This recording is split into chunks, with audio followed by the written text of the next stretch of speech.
In question 58, we're given this diagram here and told that it represents an experiment that a student carried out to investigate how temperature affects the rate of activity of an enzyme found in potatoes.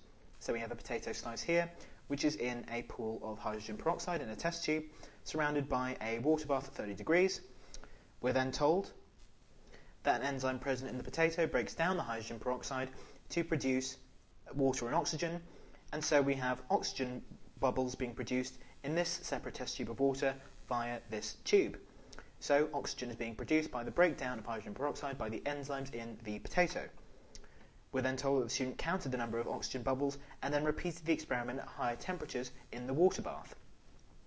We're then asked a question, given this data here, with temperature versus bubbles of O2 at 30 and 60 degrees with these values, which student correctly calculated the percentage decrease in the number of bubbles of oxygen between 30 and 60 degrees and wrote an appropriate conclusion explaining what happens that explains this decrease between 32 and 8 bubbles of oxygen. Okay, so we need to find the percentage decrease and a conclusion explaining what's happening here. Well, let's start by looking at the conclusions so that we have a grasp on what's going on. There are two potential conclusions. One is that the temperature of the environment is too hot and the enzyme dies. Well, we know that this must be wrong because enzymes don't die. They are biological molecules, not biological organisms. They are present within organisms but do not have any life themselves. Moving on to 2, the second conclusion is that the high temperature causes bonds maintaining the enzyme structure to break.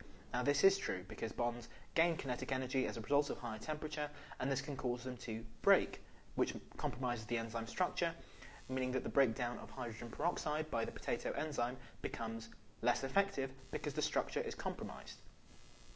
So that would explain a decrease in the number of bubbles of oxygen as less hydrogen peroxide is being broken down at the higher temperature. So now that we've worked that out, let's work out the percentage change or the percentage decrease in the number of bubbles. So we know that between 32 and 8 there is a drop of 24, which is equivalent to 3 times 8, which we can bear in mind. To calculate percentage decrease, of course, we need to work out the new value, i.e. 32, minus the initial value of 8 over the initial value times 100. So let's do that. We have 32 minus 8 over 8 times 100, which we should remember is 34, and 34 is 8 times 3, so therefore we have 3 over 1 times 100, which is 300. So we have our answer. There is a 300% decrease in the number of bubbles, and we have our conclusion that the high temperature causes the bonds to break. Therefore we have our answer E.